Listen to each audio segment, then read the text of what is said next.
Hello, family. Welcome to Thriving Couples by the Dindies, the place where we keep marriage real, fun, and fulfilling. It's really great to have you on board as always. And today we've got a very interesting topic. Yeah, it's sometimes the elephant in the room. The hot potato. Yeah, we're talking about in-laws. The in-laws. The in-laws. Stay tuned. This will be a very interesting one. I believe so.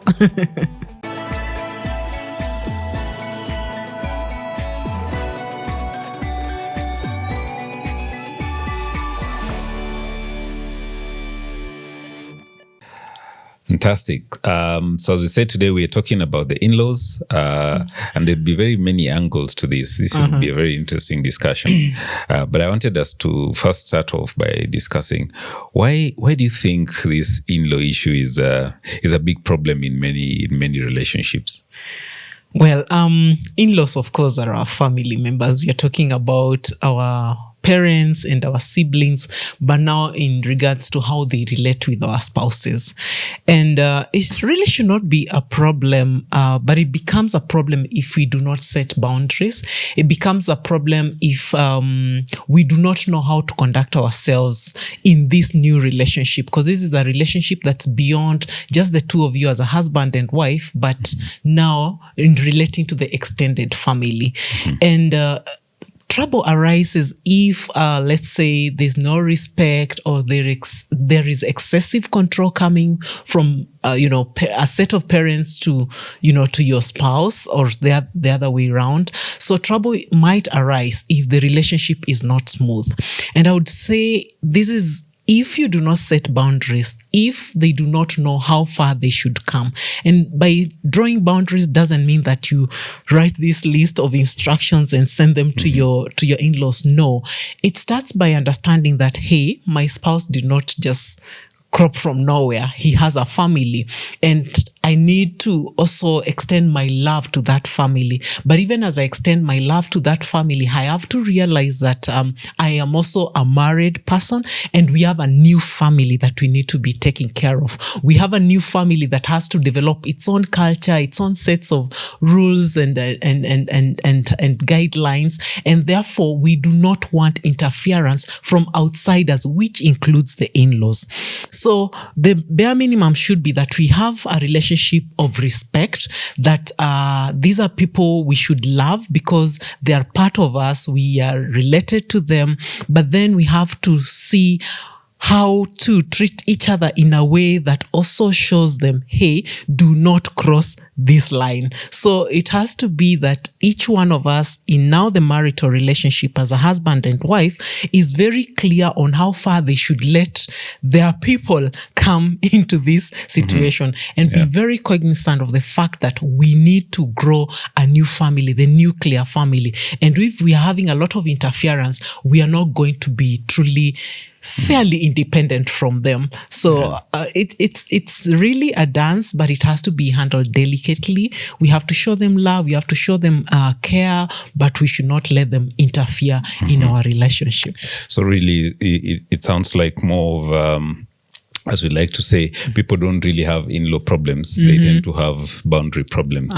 True. Yeah, so if you're poor at setting the boundaries, then people will always come as far as you allow them to. True. So, but I thought probably going back to the very definition of the marriage, because I think sometimes that is where the trouble starts, especially looking at our cultural context. Here in Africa, everything is seen and done within a context. Yeah, and here in Africa, especially when people are getting married, both families are really intricately involved. Yeah, in fact, I know many times, for example, when you're going for dowry negotiations, this might be foreign concept to in some cultures. To people out there. Yeah, but in Africa, we still do quite a bit of that. You go to the girl's place and tokens of appreciation of saying, yeah, we appreciate you giving us this lady. But sometimes the discussions that happen there, it seems like the man's side looks at the event and sees we are gaining a daughter. And then the lady's side looks at it and says, yes, we are gaining a son. Which sounds good if you look at it as an adoption. Yes. Yeah. So on paper, it sounds fantastic. But the trouble with that is it looks as if the girl is now being part of the man's family. The man is being part of the girl's family. The mindset that these two are forming their own family is not there. And that's where trouble starts to check in. Because if you're just going to be part of the man's family, then you naturally are under the rules, the cultures and systems that already existed in that family. So you become a child. You're a child of that home. Yes. So you're under that authority. The trouble with that, if now you have a very strong patriarch, or for the ladies, matriarch. Yeah, there are mothers the ladies really dread. there are mothers who love to take their place. And everything that happens in that home has got to be seen through her lens and is filtered through her wisdom and experience. And so if that happens, then this young lady who's getting married into that family, in quotes, finds herself at the crosshairs because she might want to do her own things, her own way, in her own independent manner. But then she finds she's on the crosshairs of this matriarch, and then she doesn't really feel like I have my own family where we're doing our own thing, but I'm being controlled essentially by whatever happens in this bigger family. And so in that case, it means that the two have not left, the way the Bible says a man shall leave his father and mother and then be joined to his wife, and the two shall become one. So this union is what needs to be safeguarded. And if we are still going to be under the control of our parents as a married couple, there's going to be trouble because it means you have not left. So, and leaving doesn't mean like really detaching yourself from your family, but it means that you have to grow an independent mindset, because we say that marriage is for the mature, and mature means that you're able to stand on your own. You can still have, have advice coming from your respective families, but really it should not be in a way that it's influencing you against your spouse. It should not be in a way that it's superior to the conversations you have as a couple and the decisions you arrive at. So it means that you live and cleave and become one. And so in this union of husband and wife, you have to be the one sitting and deciding what is it that we want for our family, what dream do we have for our family, for our union, for our marriage, how far do we want to go. And the decisions you come up with should actually be independent of whatever the in-laws have to say.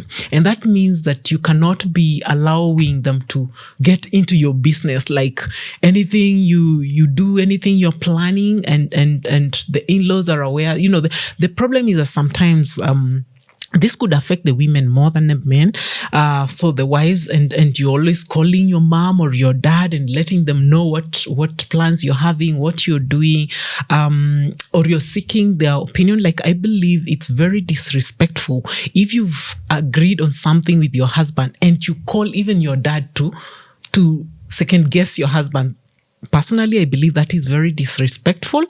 It's good to allow yourselves to make mistakes. I mean, when you're starting out in marriage, you're learning. It's a new thing. It's like when you're starting to drive, you're hard on the brakes or hard on accelerator and all that. But it's okay. You have to go through that process to become a refined driver. So even in your marriage, you're going to drive your own marriage. It's okay to make mistakes. Also, of course, get professional information, get experts, to understand how to make financial decisions or whatever. But involving your parents, especially when it's to kind of get another opinion besides what your spouse has to say, I feel that is disrespectful. It's a slippery slope. It is. Because we like to say when it comes to intimacy, you realize intimacy and secrecy go hand in hand. So that if you're truly intimate with someone, it means there are certain things that you share, just the two of you.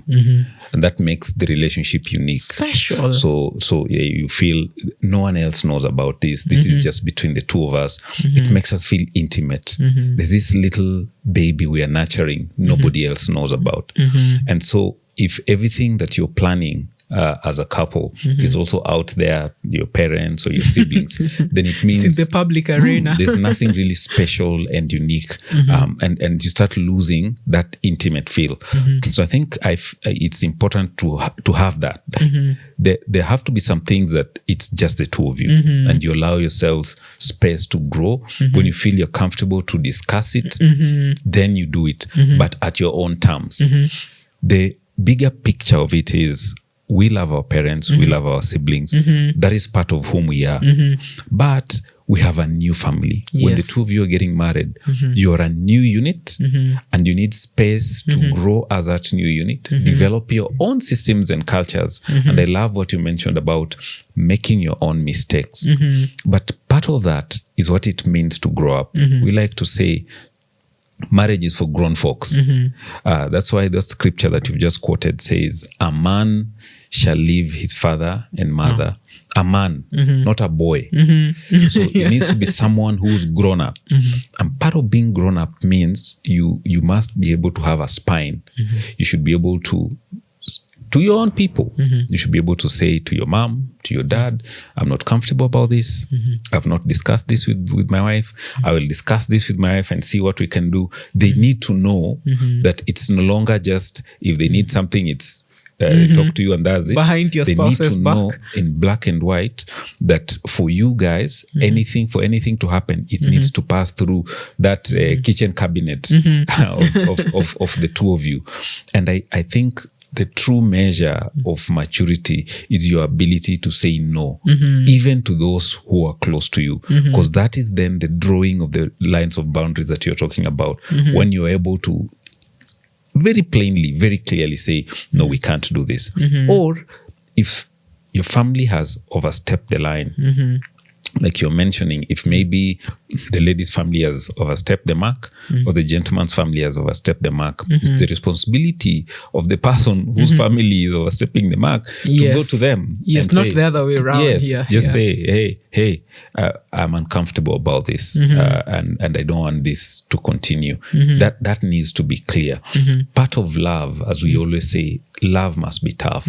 Part of love is being open and honest, even when things have gone wrong, to say, I feel for my family, we need this kind of space. That is drawing the boundaries. Now that you brought the concept of space, I think it would not be fair for us not to talk about space in the sense that the in-laws need to give the new couple space, like no dropping in, just freestyle. And then there are those ones who come to camp, like imagine this is a new couple, they're still studying each other, they're still learning a lot, they are honeymooning, and now there's this matriarchal mother-in-law who comes to camp or is dropping in every day, is the one controlling what's happening in the kitchen, is the one controlling things happening in the home, or interfering with the house help, and so they assert their control in this new home. How is that going to work? Because I believe, like, if you're newly married, it's good to communicate. If you notice that, let's say it's my mom who keeps dropping in, I just hey, take an aside with her, or maybe give her a call, tell her, hey, we really love you, we appreciate you, we like it when you visit us or hang out with the kids, but would love it if when you're coming by, you give us a notice, like let us know when you're coming. Because in a way, by communicating that, you're already saying, hey, we need to cut on the frequency, and then we need a notice, because we also have our life of our own. We could have other plans. Maybe it was our date night, and you don't have to tell them all those details, but just to tell them, hey, I would find it courteous if you send me a message to let me know that you're coming by, and really you need some space. The matriarchal ones, the controlling ones, it's going to be difficult. So unless you put some firm measures, it's going to be difficult to grow a family of your own. And if, let's say, that's happening from my side and I'm not communicating that, it's likely to build resentment and actually not grow a healthy relationship, between you and my people. So it should be that we are very sensitive to one another. So we ensure that we also nurture a healthy, extended family kind of relationship. Yeah, absolutely. And the wisdom that is required, because we don't want it to sound like we are not interested in connecting with family. And that is really important. Yes. These are our roots. This is the tree from whence we were hewn. But we are saying, with wisdom, it's possible to be able to communicate to our folks, even when we need our space, in a way that doesn't make them feel, now these young ones want to take off on their own, they're no longer interested in us. No, that's not the case. We have to be, and we have to be involved with what's going on in our folks' lives. We people have been very involved with our families. But there is a wisdom of sharing with them. And sometimes it's not even by what you say.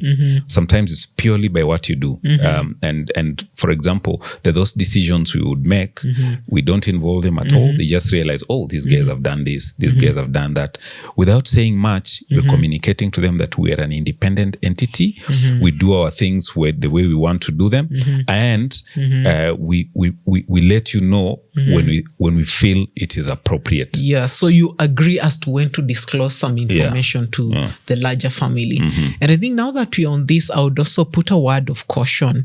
I know sometimes people end up in marriage before they are well prepared. They've not gone through any premarital counseling. Maybe they've not even been keen enough to notice any red flags in their potential spouse. And if you end up in a relationship that maybe ends up being a marriage, whatever that looks like, and you have this person who is starting to feel abusive or behave abusive, and they are trying to cut you off from your family, that could be very dangerous. So you have to know, because abusive people can also want you not to be in touch with your family to the point that when you're suffering, when you're traumatized, you have no one to look at or someone to contact. That is not what we are talking about. We are talking about a fairly healthy relationship, a fairly healthy marriage that is functioning well, that everyone is safe and not being abused. That is the kind of relationship we are talking about, that you need to even make it better by having healthier relationship with your in-laws and not allowing them to interfere in the relationship. I just felt I should put that word of caution. Yeah.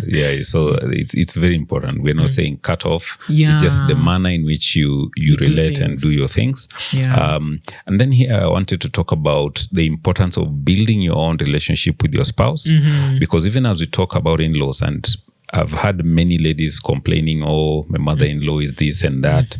And then slowly, they themselves are becoming that very same type of mother-in-law. Unfortunate.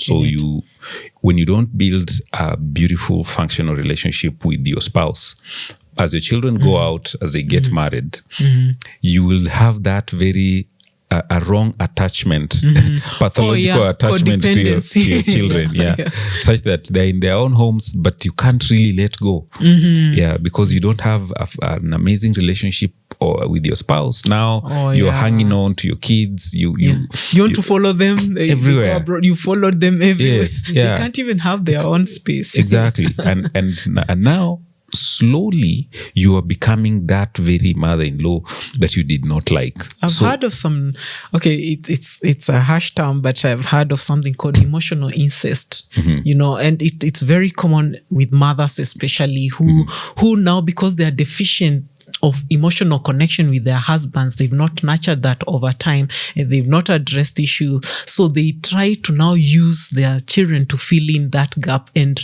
it becomes very uncomfortable for the kids as well. So I think people should be very cautious about emotional incest, and it doesn't start when the kids are married. It starts when they're much younger, that you're over relying so much, you're trying to get your emotional fulfillment purely from your kids instead of getting that from your spouse. I think it's good to notice and be very self-aware. In case your marriage is not working out well, you have to be extra sensitive to see that your children do not suffer because of it, either traumatized because of your own relationship, or now you using them and abusing them in the way you're expecting too much of them to fill in that emotional gap that is existing. So just no, that is important. just to end in the point of boundaries, there are some practical things that I thought we can mention just because of something we have seen. So AC and I, we're very observant when we visit people. They're just things, because of what we do, there are things we can pick. And I remember the one couple that we had visited, and the gentleman's sisters were in that home. That's go all the way to the bedroom. Yeah, and literally, like the sisters would come in the house and they would walk right into the bedroom. Yeah, the couple's bedroom. They would do something. They would grab something and leave, and I was perplexed, and I thought, very disrespectful of them. There's something strange about this picture. Yeah. And I remember one of those ladies saying that, yes, he might be her husband, but he's my brother, and blood is thicker than water. But covenant is thicker than blood. Exactly. That is the way we look at it. People need to realize the covenant relationship is the deepest relationship you can possibly have, not just on earth, because even God, the way he relates with us is through covenant. So covenant is much, much deeper than blood. So this idea of people feeling that, this is my sister anyway, this is my brother anyway, and I've heard people saying, anything of his is ours. And even when someone passes on, we've had in-laws who are really terrorists, so that the poor wife, the husband had resources, they have children, but when the husband passes on, suddenly everything is handled by the relatives, the in-laws.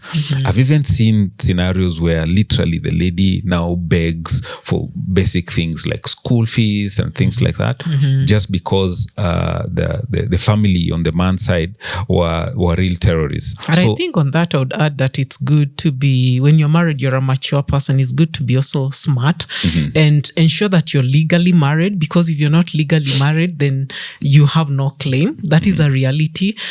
Ensure that you're on those papers. It's very important, but we don't want to make it legalistic. But sometimes also people stay in marriage in a very naive way, and you have to know, if your in-laws are evil, you have seen it through life, the more you need to be vigilant and ensure that your paperwork is good, because you cannot tell when some things can happen. But I would say in that case for sure, and that was the observation we made, that the man was not caring of his wife, because if he was, he would be protective. It's him to go to his sisters and say, hey, do not step into my bedroom. That's my private space. You have to put your foot down. Yes. I think especially now I'm talking here as a man. As a man, there are things that you must put your foot down and protect your family. Yeah, if you can't do that, you're a child who was never ready for marriage. Exactly. You must tell your people in black and white, this is my wife, she's my number one priority. This is our sacred space. You don't just waltz into our bedroom and do stuff there. And they should just find them nude anyway. They will never step in again. It's not acceptable. I think they're just those things that is very important to put such hard and fast boundaries. And then just in terms of respecting our brothers and sisters and their families, if someone passes on, this is a message, especially in our culture in this continent. If someone passes on, let us be those families that think about the lady or the gentleman that has been widowed, or maybe someone has become a widower. Let's offer them support. This is not the time to cause even more pain and harm by ransacking the house, by doing all these crazy things. Let us respect the institution of marriage. Even after someone goes, there's a family that is left behind. Let us be supportive of those families. And in terms of wisdom for every married couple, it's important to have things in black and white, have your legal documents in place. That's why we really encourage people to be legally married. And it's very practical. You don't need to go nothing to the dramatic. Just go to the magistrate and it doesn't have to be dramatic. But it's good to have that official position. This is my husband, this is my wife. Then everything else flows from there. Lastly, I would say, regardless of how your in-laws are or how they behave, you must respect them You must love them. They're your elders. Yes. Yeah. But you handle the issues with wisdom. So sometimes you know the nature of people you're dealing with. So there has to be wisdom. But it must all be based on a platform of respect and love, because that is where great relationships happen. And give them space as well. Don't always be in their compound, grabbing all their farm produce, not caring how they're going to eat or have the next meal. So give them space as well, as much as you love and care about them. Ensure that their well-being also matters to you and contribute towards that.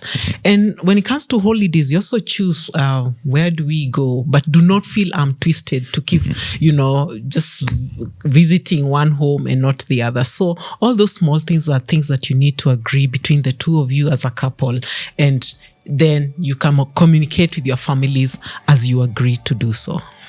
Fantastic. I know this is a hot potato. We'll keep talking about this in even more episodes. Send us your questions on these issues of in-laws. If there are scenarios you'd want us to discuss, we'd be happy to do that. Definitely. Fantastic. See you on the next one. See you.